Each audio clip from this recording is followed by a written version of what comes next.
coming to you live from Tennessee, from the east to the west. We are talking Cowboys everything. And you just entered the Cowboy Zone. Welcome back to another episode of the Cowboy Zone. I'm Marcus Jones, the Bluff City Cowboy, coming to you live from Memphis, Tennessee. And thank you guys for joining us for another week of the Cowboy Zone. I know we're not celebrating a Victory Wednesday today, but I appreciate everybody who's tuning in and joining us for this episode for today. Waiting for the views to come in. I see they're getting up pretty quick. So when you join in, be sure to get in the comments. Let me know your name, say hey.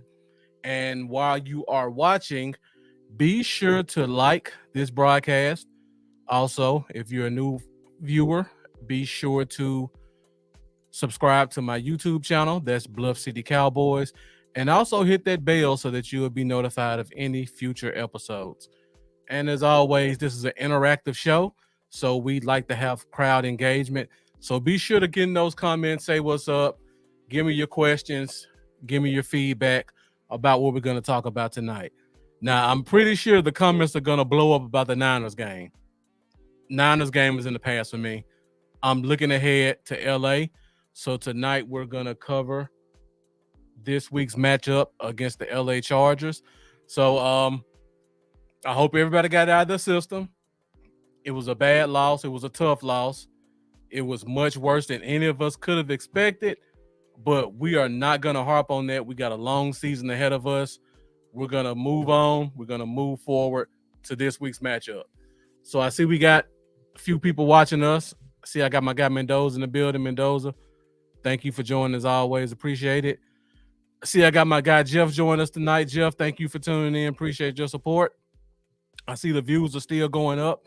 So if you are watching, be sure to get in the comments and let us know that you're there. And if you want to, let us know where you are watching from. So I got started a little bit late today. We're not covering anything Niners. We're going strictly Chargers. So we should still get out of here within 1 hour. Before we move on to the Chargers, I do want to say this. I kind of said it at the beginning. I know Cowboys fan base completely went haywire over the past 72 hours. The sky was falling left and right. The Niners are a great team. We all hoped and expected that we would win this game because they've been kind of looking at us as little brother for the past probably 3 or 4 years. But they're a good team. The better team won. We didn't give the showing that we expected. The loss was a lot worse than we anticipated. But we didn't lose to some screw-ups. This is a great team. If not for a fluke injury last year, this team probably would have won the Super Bowl last year. Their starting quarterback has won something like 11 straight games. They've averaged 30 points a game every game this year. It was a great team. I hate the loss just like you guys do, but we got to move forward, and the season is not over. So with that being said, let's look ahead to this week's matchup. Jeff says it was a massacre. It definitely was a massacre. It was a terrible game. So let's go ahead, look ahead to this week's matchup against the LA Chargers. And to start that off, we're going to start the show off with some storylines going into this week's matchup. Storylines.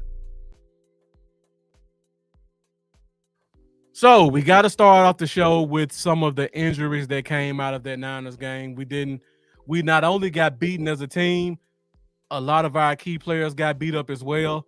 As you guys can see on the screen, of course, everybody's heard LVE is more than likely going on IR with a neck injury. This has been a recurring theme with LVE. So I would probably say do not expect to see him back in 4 weeks because of the nature of the injury and the amount of times it's happened. This may be a season-long thing. It could be career-threatening. You never know. But don't expect to see LVE in a Cowboys uniform anytime soon on the defense. Next to him, we got Turpin, our kick and punt returner. So we're probably going to have a lot of Deuce Vaughn filling in special teams. So that's going to be a major loss because Turpin hasn't had any touchdowns, but he is very effective in flipping field position when given the opportunity.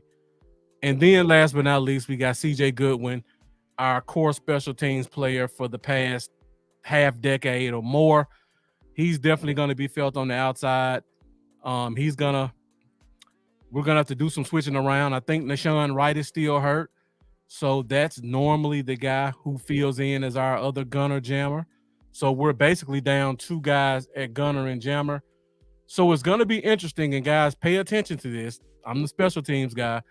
Pay attention to who fills in for Goodwin on the special teams punt and punt return, because we know Noah Igbanani. I know I butchered his name, but you guys know who I mean. I know he's going to play one side.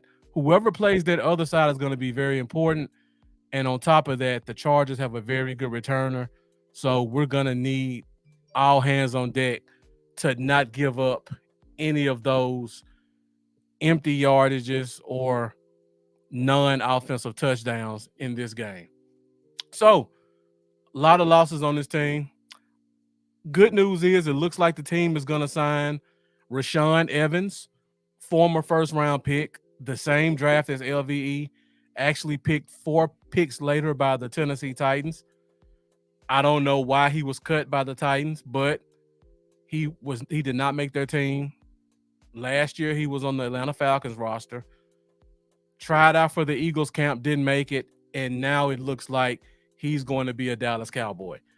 So reports out of Dallas are that he's going to sign to the practice squad. I can almost guarantee you're going to see him on the football field this Sunday. And I know a lot of people are going to think, well, he's a Mike linebacker. Won't he need more time to prepare? In my opinion, because of the way this team functions, I think we have 2 advantages that are really going to help us in getting him on the field quicker. Number one, the way we play our scheme, the middle linebacker is not the green dot guy.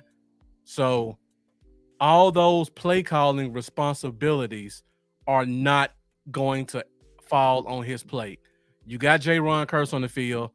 You can treat Rashaan Evans like another wheel linebacker, just a play downhill, get in coverage, help out in the pass game, read those running lanes. The second thing is we have Micah Parsons available. They wanted to do the experiment to put him full time outside. Because of the injuries and because of how well our other defensive ends are playing, I think we're going to see Micah Parsons play a lot inside more. So because of that, you're more than likely going to see Rashaan Evans mostly first and second down. I think third down, which is another key thing about this team. We have a lot of safeties who can fill in those roles. One-Way Thomas, Marquise Bell, Israel Mukwamu, if you want to put him there. So when it gets to third downs and when you're dealing with a new linebacker, you don't want to put him in your pass coverage. But luckily for us, we have safeties who can fill in that linebacker spot, so you don't have to put him on an island and make him kind of figure out things on his own. So yeah, I think we're gonna see him play this week. In my opinion, I think it's gonna be an improvement in the run game from LVE, because the one thing Rashaan Evans does, and he does well, is read running lanes and get tackles in the backfield. For the Atlanta Falcons last year, he had over 100 tackles. He was a 70, 80 tackle guy with Tennessee. And the kid just has a knack for getting to the ball. So I'm looking forward to seeing what he can do with this defense on Sunday, particularly with the running back we're going to face, which we're going to talk about later on in the show. And Jeff asked the question, why won't we try Deion Jones? Now, that's a good question, Jeff. Honestly, don't know the answer to that. My guess would be I believe he may be signed to a team already. I'm almost certain that a linebacker that talented is not a free agent. So if you guys can look that up for me again in the comments, let me know what team Deion Jones is on right now because I'm pretty sure he's on the team because he's a very talented guy. And Jeff says Micah needs to play more linebacker. I agree this game. Definitely. On top of that, we need to see him more as an inside pass rusher as well.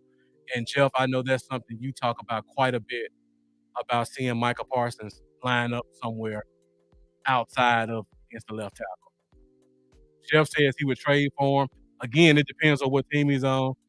I can't really pull it up right now because I'm live on the show, but I'm sure one of you guys who's watching can let me know what team he's on right now. And if he's on a team that's tanking, you probably could make that phone call. And right on time, Mendoza says he's on the Carolina Panthers. That's the team that's still on the uptick.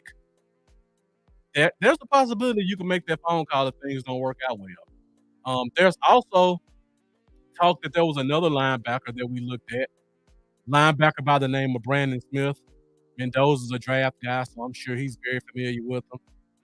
Freak athlete, former Penn State guy, kind of the guy that was seen as supposed to replace Micah Parsons on that defense last year. He's got the athleticism, not on Parsons level, but for a linebacker, he's extremely athletic, probably a low 4.5, high 4.4 guy, height, weight, speed. He's very raw. I'll say that.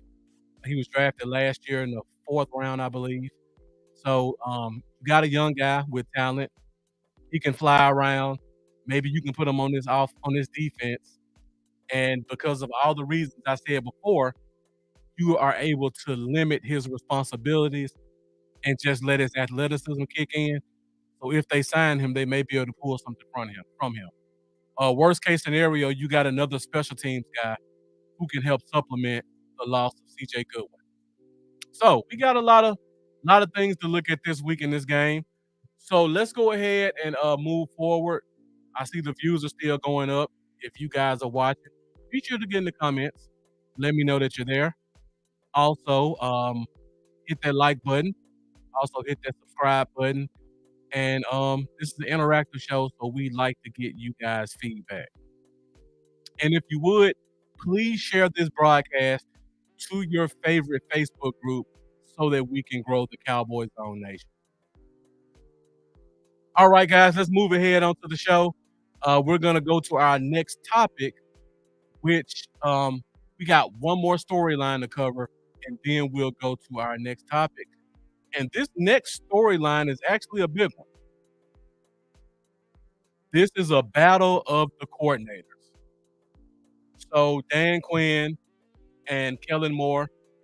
Kellen Moore was here for quite a few years, but he didn't get his stripes as an offensive coordinator until about the same time that Dan Quinn came as the DC. So they're both very familiar with each other in their respective schemes. And this is going to be a great chess match because they should both know each other very well. Of course, Kellen Moore knows our personnel a lot better than Dan Quinn knows the Chargers personnel. But it's going to be a great mental battle on moving the chess pieces, picking out tendencies, and seeing who can take advantage of who in that situation. So that leads me to this week's question of the week. And that question is, because these two are so familiar with each other, which coordinator do you think has the advantage in this week's matchup? Let me know in the comments what you guys think. Which coordinator do you think has the advantage this week?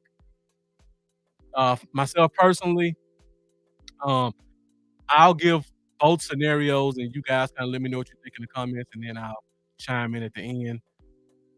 The main advantage Kellen Moore has as the coordinator is, number one, he knows the scheme, so he knows the pockets and the holes that you can find in the vulnerabilities. Not only that, he knows the strengths and weaknesses of some of the defensive players that he'll be facing. So there may be little things that us as fans can't see on the all 22 that Kellen Moore is seeing in practice. Certain guys may jump slant routes, so Kellen Moore can throw out a sluggo in there, slant and go. Certain guys may be weak against back shoulder fades. You could see them throwing back shoulder fades against certain people. He could know how the safety reads in the secondary, where his eyes normally tend to shift. So he may throw a little dummy route in there to see if the safety takes the cheese and then allow one of those receivers to get deep. It's a lot of different chess pieces that Kellen Moore can play because he's familiar with this offense, with this defense. Now, on the defensive side, you got Dan Quinn. The one thing about defense that I would say, most defensive players and coaches are reactive. And what I mean by that is when you're a defensive player or defensive coach, you are reacting to what the offense does. And because of that, you're doing a lot more reading of tendencies. And there's no better person to know about the tendencies of Kellen Moore than the guy who faced his offense in practice for 3 years and the head coach who, while he didn't call plays, he did sit in those offensive meetings. And tendencies don't go away. Whatever your scheme is, as an offensive guy, that's usually your scheme. Offensive coordinators are usually very rigid in changing their personnel and their concept. So Dan Quinn, as a defensive coordinator, knows that, and he's able to pick up on certain tendencies and be able to tell his guys to react on. So, like I said, a lot of chess pieces that can be moved, a lot of mental battles that can happen. So now let me go to the comments and see who you guys think has the advantage. So David Dermer, becoming a regular on the show. So David, thank you for joining as always. I always appreciate your great questions and comments as well. And you say Dan Quinn has the advantage, and I'm assuming just because um, we all know what Kellen Moore's scheme is, and there's no better guy to read it than the guy who faced him in practice. And then we got Jeff going the opposite way with Kellen Moore. So it's kind of split. Let me get a couple more people in here. Let me know what you think. And then we'll go on to our next topic. We're at 18 minutes at 9 o'clock. So we should still get out of here in about 35, 40 minutes. So be sure to continue to stick with us on the Cowboy Zone. If you haven't done so already, also, make sure you share this to your favorite Facebook group. Most of these Facebook groups take some time before before the admin accepts a post. So if you guys could do it right now, hopefully we can get the views up before the end of the show and get some more dialogue from the rest of the Cowboys Nation. So personally with this one, I'm with you, David Dermer. I'm going with Dan Quinn. Typically, I would go offense. But because Kellen Moore is, in my opinion, still a new offensive coordinator, we talked about this in the past. Kellen Moore has no coaching tree. Kellen Moore has not had a mentor. So he's been pretty much learning on the fly, and he's been very, very slow in how he develops the way his scheme is going to mold at the end. So there's not a lot of changes he's done. He doesn't add a lot to what he does. Watching the tape, he's doing the same stuff he did in Dallas. You look at the Chargers, they're still scoring a ton of points just like we used to do. But once you get into that fourth quarter and stuff starts to tighten up and you need an extra wrinkle thrown in to get a guy open on 3rd and 5, Kellen Moore still can't do it. So I think we have the advantage at the end of the game. And then at the beginning of the game, I also think we have the advantage. Jeff says, I'm kind of split on it. Moore has more familiarity with both sides of our team. We're just familiar with him. That's a great point, Jeff. And when you say that, I definitely could see why you say Kellen Moore when you're looking at Moore in his totality with his knowledge of the whole team and not just the defense. Because like I said before, offenses are based on tendencies. Now, because Kellen Moore called the plays when he was here, and he didn't get a lot of feedback from Mike McCarthy and Schottenheimer wasn't here, he doesn't know the offensive scheme. But what he does know is what Dak likes and what Dak doesn't like. So, I mean, just watching the tape, Dak likes to fade to his right whenever he gets in trouble. So, if Kellen Moore knows that, he would bring pressure to make Dak fade to his right, and then he would overload the defensive left side with coverage because he knows Dak's not gonna throw it across the field and give himself advantageous matchups with receivers versus secondary/linebacker. So that's just one of those chess pieces that can be thrown out there. So yeah, Jeff, I definitely agree with you, and like Mendoza said, that is fair. So it should be a very good matchup to watch this week. So let's go ahead and go into some of our key matchups because I'm sure that will come up again as we move forward in the show. So again, guys, if you're watching, get in those comments, share this to your favorite Facebook group, and it's an interactive show. Continue to leave those great questions, comments, and overall feedback about this week's matchup with the Chargers. So let's go into it and talk about some of our key matchups in this week's game against the Chargers. Key matchups. All right, so our first key matchup, this one comes strictly off of last week's game. George Kittle, who's done basically nothing for 2 years, came in and had 3 offensive touchdowns. As we know from the past, Kellen Moore loves to use the tight end in his scheme. And for some reason, the team has gone away from letting J-Ron Curse cover tight ends. And now him and Donovan Wilson have switched roles. And Wilson is now the guy who's been covering tight ends the past 2 weeks. So our first key matchup to watch is Donovan Wilson versus the Chargers tight ends. Chargers tight ends are very talented. First, you got Gerald Everett, former LA Ram, quick twitch, athletic tight end, can get the job done if you give him the chance, can play kind of that slot role as well if you want to put him out, split him out from the line of scrimmage. And then you got right beside him Donald Parham, who is a 6'8", yes, 6'8" tight end, another freak athlete. They don't use him a lot, but when he does come in the game, he always makes an impact. I think he only has like 12 catches on the year, but he's averaging like 19 yards a catch. So we got to pay close attention to this matchup, particularly because Mike Williams for the LA Chargers is out on IR. So they're going to need another big guy to possibly make up for the loss of him on those big possession downs. All right, the next key matchup I want to talk about, and this one pretty self-explanatory.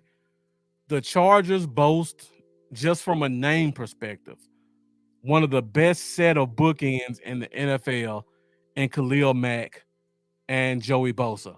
We just saw his brother Nick last week. Now we get the big brother, and we got to go to his house. So these two have combined to average 2 sacks per game. A lot of that is a little bit inflated because Khalil Mack had like 5 sacks in one game a couple of weeks ago. So they've combined to have 10 sacks so far this year. But they're both very talented guys, and we've got them going up against Tyron Smith and Terrence Steele. Now, Tyron Smith, you know, he's coming back from the injuries. We still don't know if he's 100% or not. And then looking at Terrence Steele, he transformed into Terrence Aluminum a little bit last week with one of the lowest PFF grades for tackles in the league last week. I think his PFF grade was like a 6 out of a possible 100. So Nick Bosa terrorized him last week, and I'm pretty sure he got on the phone with Big Brother on Monday morning, and he gave him every tale, everything he did well to make Terrence Steele look bad. So this is definitely a matchup that we have to pay attention to in this week's game, because those guys are coming. They're at home. It's Monday Night Football, and we're going to be at a disadvantage because they actually have a pretty decent crowd. So there's going to be some noise that also comes into play that helps them on their takeoff. So now we talked about their edges versus our tackles. Let's talk about our edge versus their tackle. This is the matchup that I've been wanting to see since 2020. And that's Micah Parsons versus Rashawn Slater. Now, the last time they played, I would say Slater got the best of them, and then Micah went over to that other side against the other tackle and just embarrassed him. Both these guys came out of the same draft. If you guys remember, Rashawn Slater was a guy that a lot of us in Cowboy Nation were pounding the table for the Cowboys to draft. And Micah fell into our laps also. It was too good to pass up.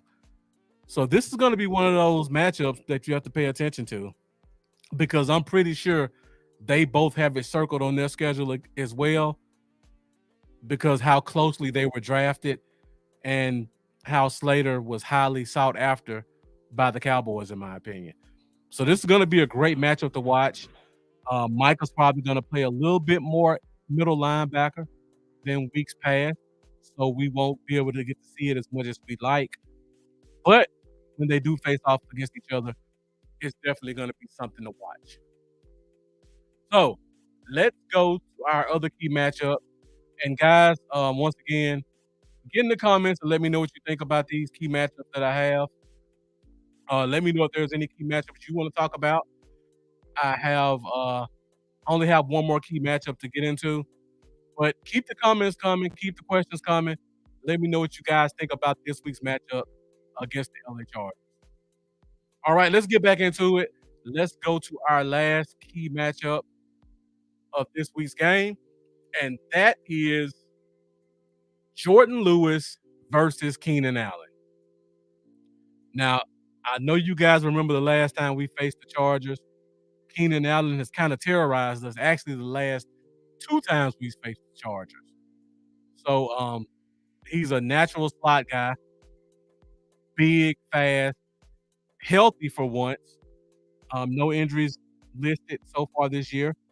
So he's going to be in probably the best shape he's been in, and he's going to be facing off against Jordan Lewis, who I think is going to be at a slight disadvantage this week. If you guys look in the background, you will see I have someone slightly faded in, and that person is Deron Bland. The reason I have him faded in is because I think at some point in this game, we will probably see Deron Bland going in the slot to cover Keenan Allen. Now, I don't know what that means for Jordan Lewis. Maybe they'll throw Jordan Lewis on the outside a little bit more.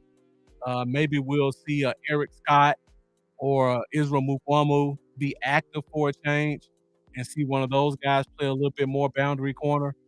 But I definitely at some point expect to see Deron Bland getting some extended snaps against Keenan Allen. Looking at the Chargers, the rest of their wide receiver group, they've got the rookie Quentin Johnson, hasn't done much this year. And then they also have Joshua Palmer, talented receiver out of Tennessee. He can make big plays when given a chance. He's not necessarily a threat. So I expect to see this offense and Justin Herbert lean heavily on Keenan Allen inside the slot. Jeff saying, can we please see some Izzy snaps?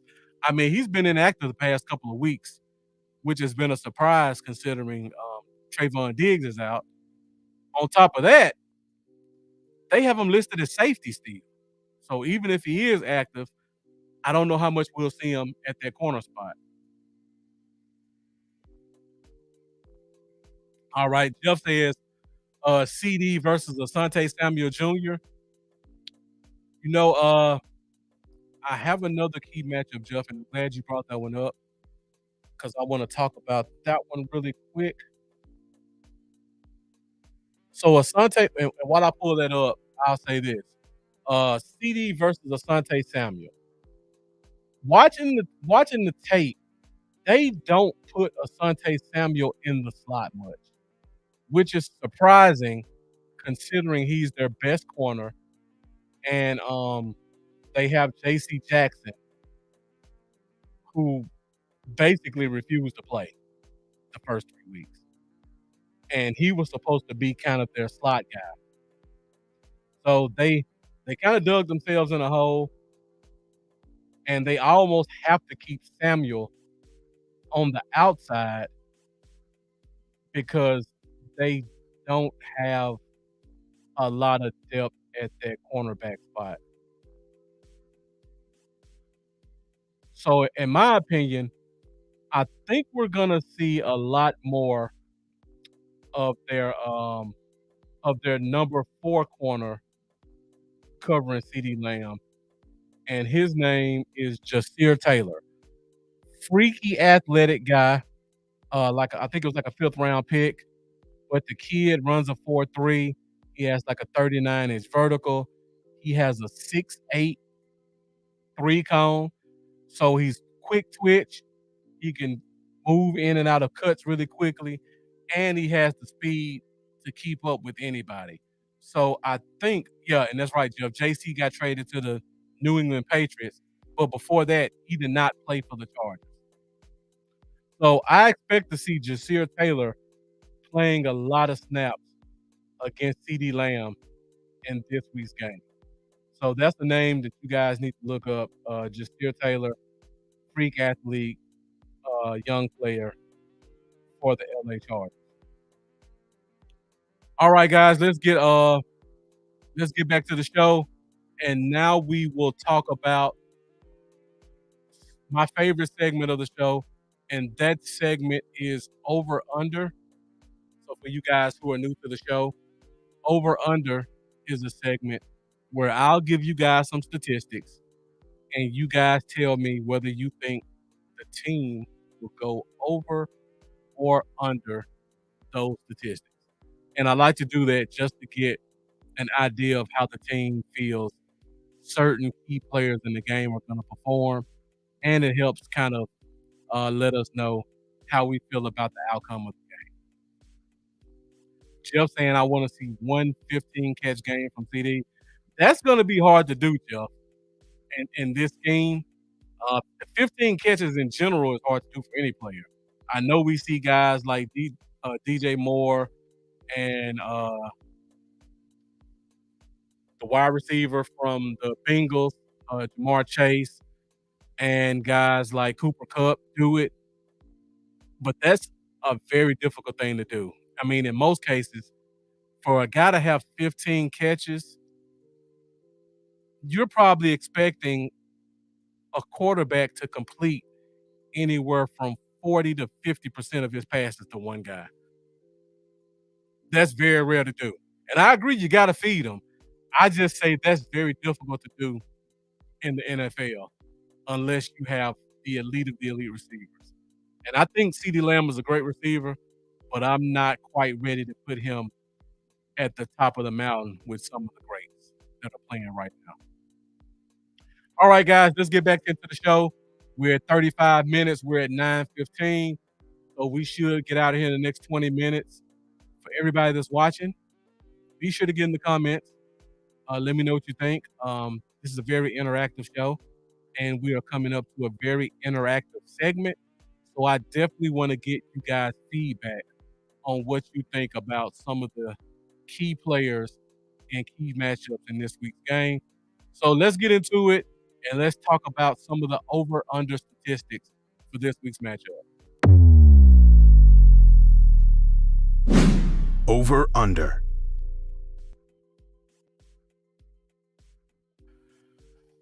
All right, guys. So I talked about this in our key matchups.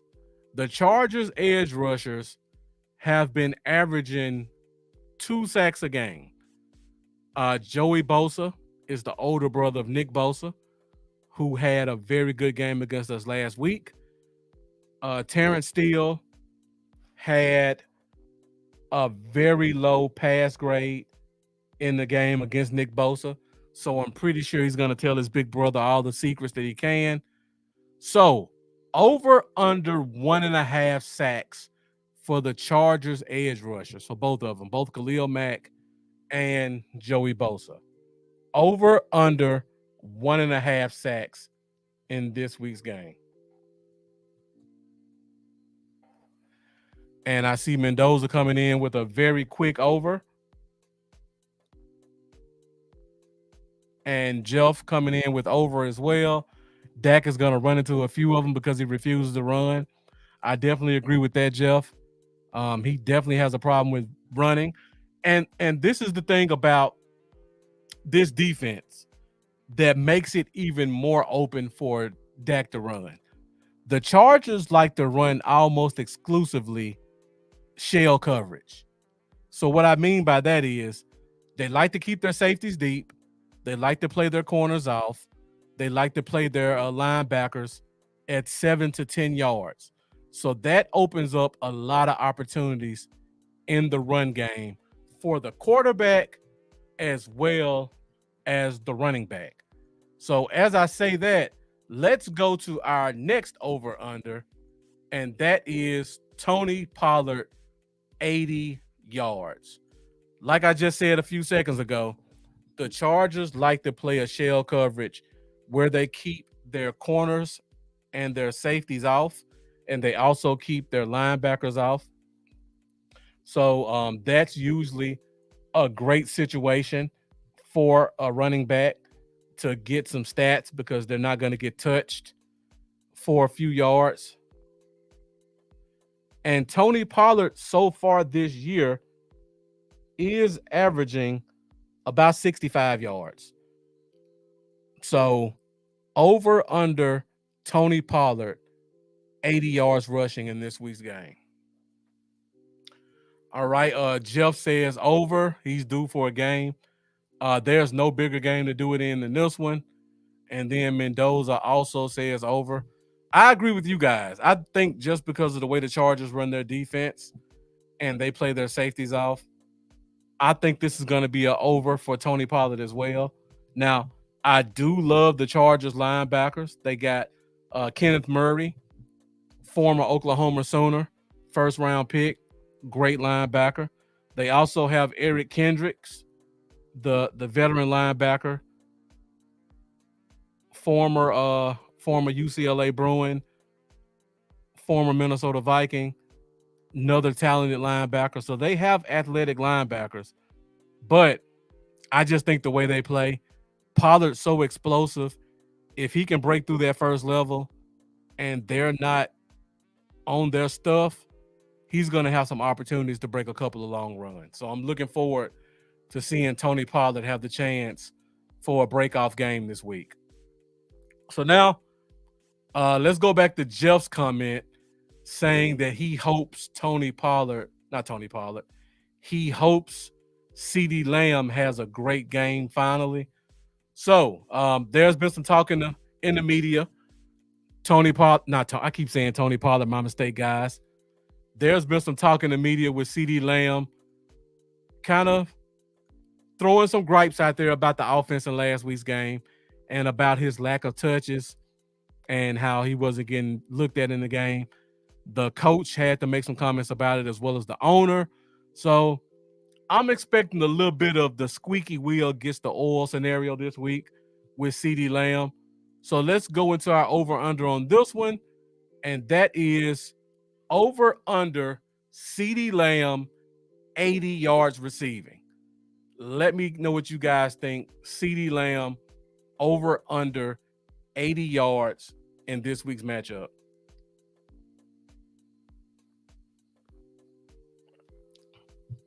And while I wait for you guys to comment, I'll say this. I know, Jeff, you want to see that Asante Samuels versus CeeDee Lamb matchup. I don't think we're going to get it a lot. I think Asante Samuels kind of become a boundary corner, even though he is a quick twitch guy. So I think he's going to stick outside. Their other corner is fairly talented, and Michael Davis, a veteran guy, but I don't think he's an inside guy either. I think he's like 6'2", 200. So I think you're going to see him lined up a lot against a guy like Michael Gallup. I think you're going to see Samuel kind of follow Brandon Cooks on the other side, and they're going to trust their speedy fourth corner to play in that slot. I don't think he can play outside at all. That's the other reason I don't think we're going to see Samuel inside, because the corner that they have as the fourth corner, I don't think he can play outside. So he's going to almost be stuck in the slot. So Lamb's going to get a rookie guy who's pretty much been their special teams ace. And I see both of you guys are also saying over on this one also. I would have to agree. I think CeeDee Lamb has a good game this week. So I'm looking forward to seeing that matchup. So now let's go to the Charger side of the ball and talk about their talented receiver. I talked about it in key matchups. Keenan Allen, 80 yards receiving. Mike Williams is out. Quentin Johnson is a rookie who hasn't really provided anything to the offense so far this year. They have a talented number 3 guy in Joshua Palmer who steps up whenever called upon, but he's not a household name, so you can't expect too much from him. Over under 80 yards for Keenan Allen. I see you guys going over on this one also. I would have to agree. I think the offense leans heavily on Keenan Allen in this week's game. I can see him with 9 or 10 catches in this week's game. So I think he's going to have a really big game in his matchup against Jordan Lewis and possibly Deron Blank. All right, guys, we got one more over-under, and then we'll get out of here.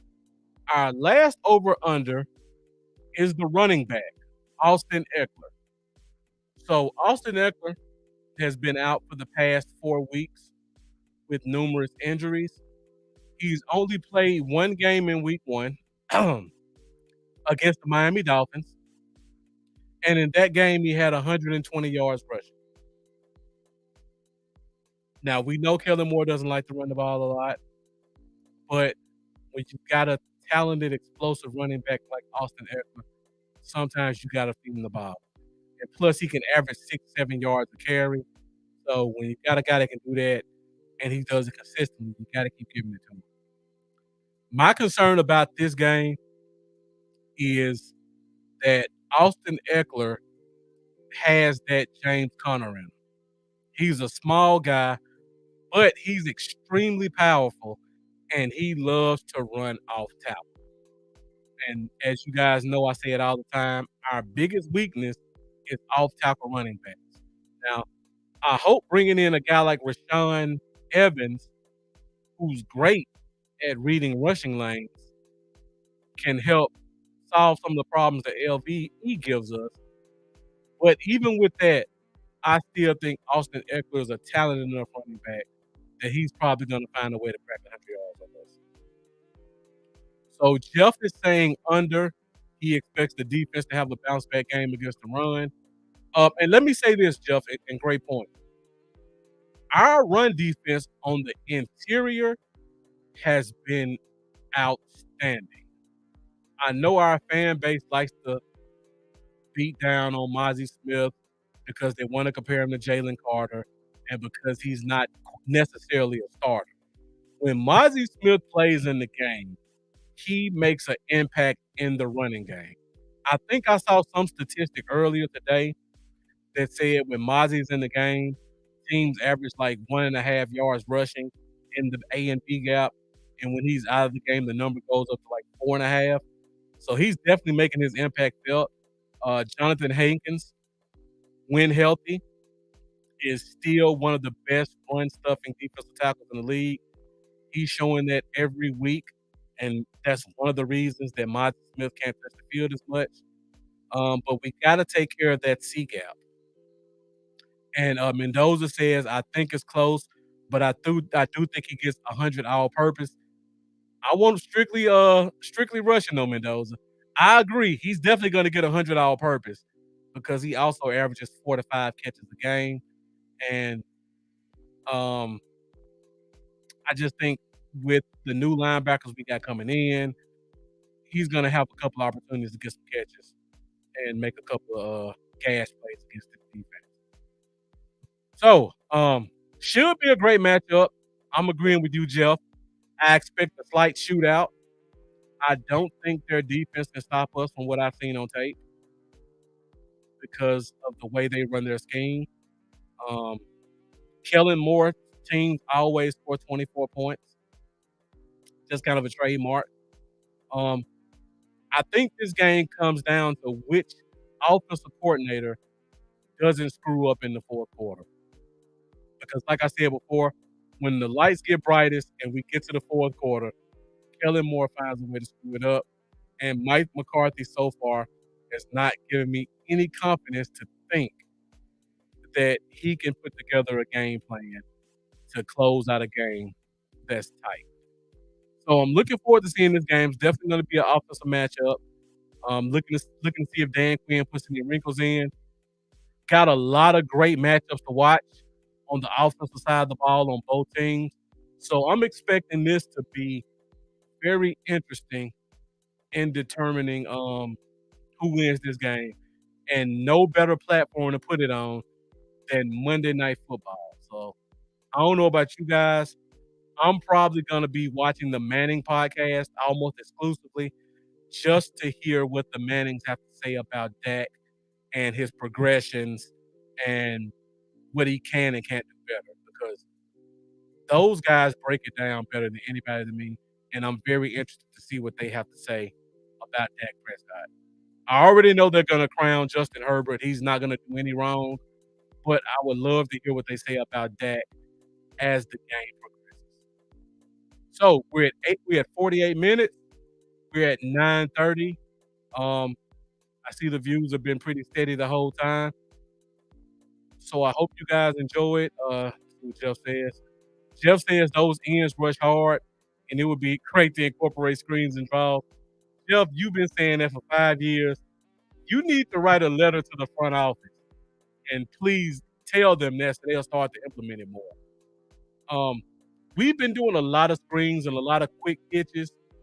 There's no better game to do those things in than this game because of how far their corners and their safeties play back off of receiver. And Mendoza says, I'll need back channel commentary with that. The good tidbits, of course. Yeah, those guys do give out good play-by-play, and they also give out good quarterback stats. I'm also interested to see what special guests they bring on the show because Cowboys and Chargers, you can almost expect Michael Irvin to make an appearance. You could probably expect to see a guy like a Deion Sanders make an appearance. So just from the guest host, that's going to be a great show to watch on that Manning cast on Monday Night Football. All right, guys, that's pretty much all I have for the show. So as always, I appreciate you guys tuning in. I know the fan base is still kind of down, so the participation in the show has been pretty low for tonight. But I'm expecting you guys to be a lot more excited about this matchup and going into next week's game. So thank you guys for joining us for this week's episode of Cowboy Zone. As I said, I'm Marcus Jones, love for the Cowboys. Be sure to follow me on Facebook and on YouTube at Bluff Cowboys. You can find me on Twitter at Bluff Cowboys. And you can also find me on Instagram, which I don't use as much as I should, at Bluff City Cowboys. Also, if you guys haven't done so already, make sure that you join the DC4L Facebook group. I'm an admin in that group. There's a lot of good content and a lot of good information that's given out on a regular basis. Be sure to tune into that. Also, be sure to go over to the Pick Six Podcast Facebook group. I'm an admin over there as well. Those guys always put out great content.